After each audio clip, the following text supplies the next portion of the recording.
আমরা সকলে বসে পড়ি। আসসালামু আলাইকুম ওয়া রাহমাতুল্লাহি ওয়া বারাকাতুহু। আসলে গুরুত্বপূর্ণ আলোচনা হবে। আমার আবার বসা মানে টাইম নষ্ট করা, আমিও বুঝতেছি। যেহেতু বড়রা চলে আসছে, আমি মাঝখানে পড়ে গেছিলাম। ইনশাআল্লাহ আবারও দেখা হবে, সাক্ষাৎ হবে, ওয়াদা ছিল। আমার বসার চেয়ে দাঁড়ায় বলি আরো বেশি। আল্লাহ তাআলা এই মজলিসকে কবুল করেন। আমি এক দুটো কথা বলে আমি চলে যাব, যেহেতু মুরব্বীরা হুকুম করছেন কথা বলার জন্য, সেই জন্য বলতেছি। আমাদের বড় ভাই হযরত মাওলানা মুফতি ইমাদউদ্দিন হাফিজাহুল্লাহ তিনি বলেছেন এটা কোনো ওয়াজ মাহফিল না, এটা শোনাও।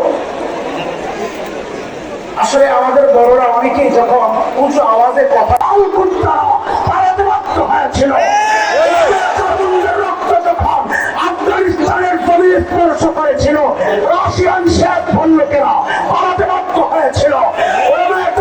রক্ত সাম্প্রতিক কালে যখন আফগানিস্তানের জমি স্পর্শ করেছে, নেটো আমেরিকার লাল কুত্তারা লেপ কুটা পালাতে বাধ্য হয়েছে। এই জমিনে এই দেশের ওলামাদের রক্ত যখন ঝরেছে, আমরা দেখেছি ফ্যাসিস্ট হাসিনা তার দল বলবে পালাতে বাধ্য হয়েছে। ভারতের পররাষ্ট্রমন্ত্রী স্বরাষ্ট্রমন্ত্রীদের পক্ষ থেকে সৈন্যদেরকে সতর্ক করা হয়েছে, তোমরা প্রস্তুত থাকো। আমরা ভয় পাই নাই, আমরা ওয়েলকাম জানাই। আসো, অপেক্ষা আছি, একবার আসো। তোমাদের পূর্বপুরুষরা পালাতে পেরেছিল। যদি আমার মানচিত্র আক্রান্ত হয়, যদি কালিমা আক্রান্ত হয়, যদি মসজিদ মাদ্রাসা আক্রান্ত হয়, আল্লাহর কসম আপনাকে পালাতে দেওয়া হবে না।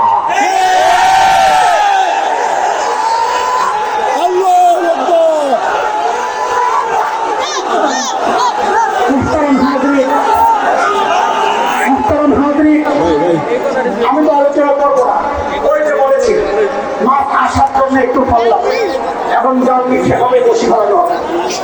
কিন্তু তার আগে ওই যে কিছু ফেলাইছি যে বসি কিনতে হয়েছে, জাল কিনতে হয়েছে। এখন আমাদের কিছু টাকা পয়সার শর্ট আছে, শুভ বাংলায় বলি। আমাদের ভলান্টিয়াররা আছে, আমাদের বড় ভাইরা আমাদেরকে বলেছে যে ভলান্টিয়াররা আপনাদের কাছে যাবে। যে একটু আগে যারা জীবন দেওয়ার জন্য নারে তাকবীর বললো, জীবন দিতে রাজি আছি ইনশাআল্লাহ। আমি আপনাদের কাছে একটা কথা জিজ্ঞেস করতে চাই। ওয়ারাসাতুল আম্বিয়া হযরত উলামায়ে কেরামকে নবী কি বলেছেন সাল্লাল্লাহু আলাইহি সাল্লাম? নবী কি বলেছেন? ওয়ারাসাতুল আম্বিয়া, ওলামারা জানেন এটা, ওনাদের কাছেই তো আমরা শিখেছি। আল আম্বিয়া জমার মধ্যে যখন আলিফ লাম আসে আল, তখন সেটা ইস্তেগরাকের ফায়দা দেয়, মানে সমস্ত নবীদের ওয়ারিস। আমরা শুধুই রাহমাতুল লিল আলামিনের ওয়ারিস না, আমরা নবী মূসা আলাইহিস সালামের ওয়ারিস প্রয়োজনে ঘুষি দিতে জানি। আমরা নবী ইব্রাহিম আলাইহিস সালামের ওয়ারিস প্রয়োজনে মূর্তি ভাঙতে জানি। আমরা নবী জাকারিয়া আলাইহিস সালামের ওয়ারিস প্রয়োজনে জীবন দিতে জানি। কিন্তু রাহমাতুল লিল আলামিন সবাইকে যে মাফ করে দিয়েছেন, ক্ষমা করে দিয়েছেন, বিষয়টা এমনও না। মক্কা বিজয়ের ইতিহাস আপনাদের জানা। নবী আলাইহিস সালাম মক্কায় যখন ঢুকেছেন, ঢোকার সময় আম ক্ষমা ঘোষণা করেছেন, নিজের ভাই ইউসুফের মতো বলেছেন লা তাসরিবা আলাইকুমুল ইয়াউম, লা তাসরিবা আলাইকুমুল ইয়াউম, আজকে কোনো প্রতিশোধ নাই। যারা মান দাখালাল মসজিদাল হারাম ফাহুয়া আমিন, যারা মসজিদে হারামে ঢুকবে তারা নিরাপদ। মান দাখালা দারা আবি সুফিয়ান ফাহুয়া আমিন, যারা আবু সুফিয়ানের ঘরে ঢুকবে তারা নিরাপদ। মান আগলাকা বাবাহু ফাহুয়া আমিন, যারা নিজেদের ঘরের দরজা বন্ধ।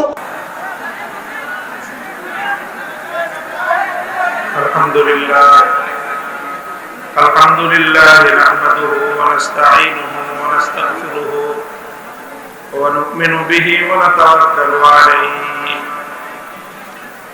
ওয়া নাশহাদু আন লা ইলাহা ইল্লাল্লাহ ওয়াহদাহু লা শারীকা লাহু ওয়া নাশহাদু আন্না সাইয়্যিদানা ওয়া মাওলানা মুহাম্মাদান আবদুহু ওয়া রাসূলুহু সাল্লাল্লাহু তাআলা আলাইহি ওয়া আলা আলিহি ওয়া আসহাবিহি ওয়া বারাকা ওয়া সাল্লাম তাসলিমান কাসীরা। أما بعد فأعوذ بالله من الشيطان الرجيم بسم الله الرحمن الرحيم هو الذي أرسل رسوله بالهدى ودين الحق ليظهره على الدين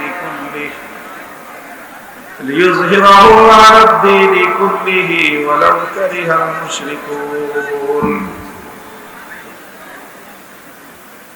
بارك الله لنا ولكم في القرآن العظيم ونفعنا وإياكم بالآيات والذكر الحكيم أستغفر الله لي ولكم ولسائر المسلمين فاستغفروه إنه هو الغفور الرحيم اللهم صل على محمد وعلى آل محمد كما صليت على إبراهيم وعلى آل إبراهيم إنك حميد مجيد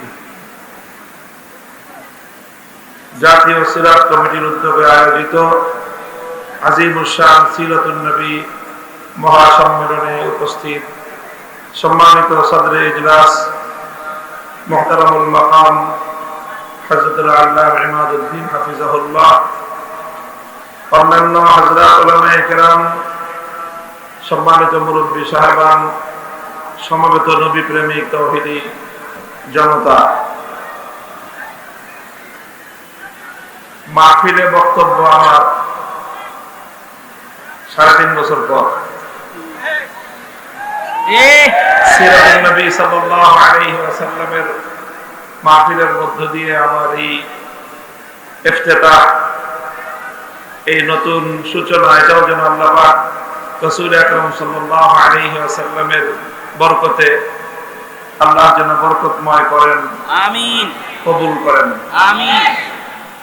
কয়েকটা কাটা কাটা কথা আমি বলবো, কথাগুলোর মধ্যে তাসালসুল থাকবে না, অর্থাৎ ধারাবাহিকতা থাকবে না। একটা কথা শেষ হবে আরেকটা কথা বলবো।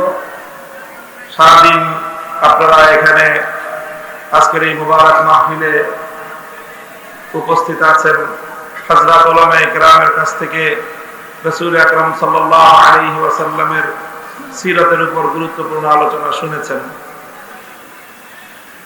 প্রথম কথা হলো নবী আকরাম সাল্লাল্লাহু আলাইহি ওয়াসাল্লামের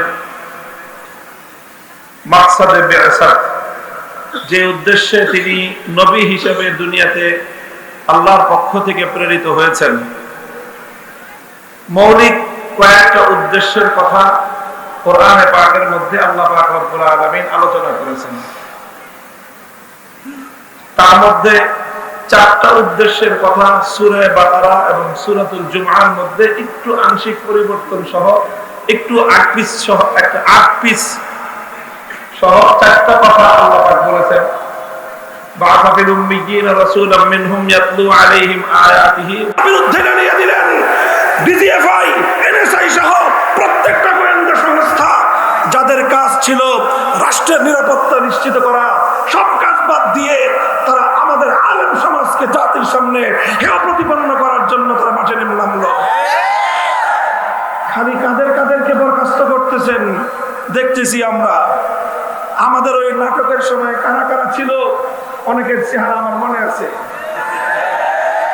কারা কারা আদালতে আমাকে ওঠানোর সময় আমার আইনজীবীকে পর্যন্ত হুমকি দিয়ে আদালতের কাঠ করে আসতে দেন নাই, চেহারাগুলো আমার মনে আছে। আদালতে থাকবে বিচারক আর আইনজীবীরা। আমাকে আদালতে উঠানোর সময় সশস্ত্র বাহিনীর সদস্য সেখানে উপস্থিত কেন ছিল? প্রশ্নটা আজকে করলাম না, প্রয়োজন হলে ভবিষ্যতে করব। মনে রাখবেন, মনে রাখবেন, আলেম সমাজকে জাতির কাছ থেকে বিচ্ছিন্ন আপনারা করতে পারবেন না। কারণ উলামায়ে কেরাম আল্লাহর জন্য কাজ করেন, আল্লাহর দ্বীনের জন্য কাজ করেন, হকের ঝান্ডা সমুন্নত করার জন্য কাজ করেন। জীবনের পরোয়া করার সময় নাই। বলে দেই, আবারও বলছি, হিন্দু ধর্মাবলম্বীরা তারা তাদের মন্দিরে মূর্তি কয়টা বানাবে সেটা নিয়ে আমাদের মাথা ব্যথা নাই। হ্যাঁ, একটা আফসোস আছে, যে তারা সঠিক ধর্ম পেল না, ইসলাম ধর্ম গ্রহণ না করে জাহান্নামের পথে তারা চলতেছে, মনে ব্যথা আছে, কিন্তু তাদের মূর্তি নিয়ে আমাদের মাথা ব্যথা নাই। কিন্তু মুসলমানদের কোন জাতীয় স্থাপনায় রাষ্ট্রীয় সম্পদ ব্যয় করে মূর্তি বানাবেন, আমরা মুখে আঙুল দিয়ে চুষবো। হাসিনার আমলেও হয় নাই, ভবিষ্যতেও হবে না। বাংলাদেশে নতুন করে আর কোনদিন ভাস্কর্যের নামে মূর্তি সংস্কৃতি বাস্তবায়ন করতে দেব না। প্রস্তুত থাকবেন তো ইনশাআল্লাহ? হাম পাসেবানে মিল্লাতে ইসলামিয়া, আমাদের কাজ হলো ইসলাম ধর্মের পাহারাদারি করা। হাফিজ হুজুর বলতেন যে তোমরা রাষ্ট্র চালাইতেছো, চালাও, ওটা নিয়ে কারাকারি করার খুব আগ্রহ আমাদের নাই। আমাদের জায়গাগুলোকে কাজ করার জন্য নির্বিঘ্ন পরিবেশ তোমরা রাখবা। আমাদের কোনো কাজের ব্যাপারে নাক গলাতে আসবে, সে নাক আমরা কেটে ফেলবো। আমার আগামী প্রজন্মের কোন সন্তানকে নাস্তিক্যবাদে দীক্ষিত করবার কোন পায়তারা বরদাস্ত আমরা করবো না। এই বিষয়গুলোকে বাদ দিতে হবে। আগামী প্রজন্ম যেন ইসলামের নবী মুহাম্মদ আরবি সাল্লাল্লাহু আলাইহি ওয়াসাল্লামের সিরাত এবং তার জীবন সম্পর্কে যেন জানতে পারে। এই ধরনের শিক্ষা কারিকুলাম এবং শিক্ষা সিলেবাস জাতীয় শিক্ষা ব্যবস্থায় অন্তর্ভুক্ত করতে হবে। এগুলো যদি করেন, ইসলাম ধর্মটা যদি নির্বিঘ্ন নিরাপদ থাকে, আমরা যারা আল্লাহর জমিনে আল্লাহর দ্বীনকে গালেব করার আন্দোলন করি, সংগ্রাম করি, রাজনীতি করি, আমাদের রাজনীতি নিয়ে যদি কারো অ্যালার্জি চুলকারি না থাকে, তার ব্যাপারে আমরা জিরো টলারেন্স নীতিতে যাব না। কিন্তু যে আমার জমিনে ইসলামের নামে আল্লাহর জমিনে আল্লাহর দ্বীনকে বিজয়ী করবার রাজনীতির উপর আঙ্গুল তুলতে চাবে, সে আঙ্গুল আমরা ভেঙে ফেলবো। কথা পরিষ্কার? এটাই সিরাতুন নবী, এটাই সিরাতুন নবী। আমরা নরমের নরম থাকতে চাই, নম্রভাবে দ্বীনের দাওয়াত দিতে চাই। যদি কেউ আমাদেরকে বাধা দিতে আসে, আমরা তখন বাধার পাল্টা জবাব দিতে জানি। আল্লাহ পাক আমাদেরকে বুঝবার তৌফিক দান করেন। সিরাতুন নবীর সোনালী আদর্শ মোতাবেক আল্লাহ সমাজ গঠন করার তৌফিক আমাদেরকে দান করেন। জাতীয় সিরাত কমিটির ঐতিহাসিক আজিম শান এই ইজলাসকে আল্লাহ কবুল করুন।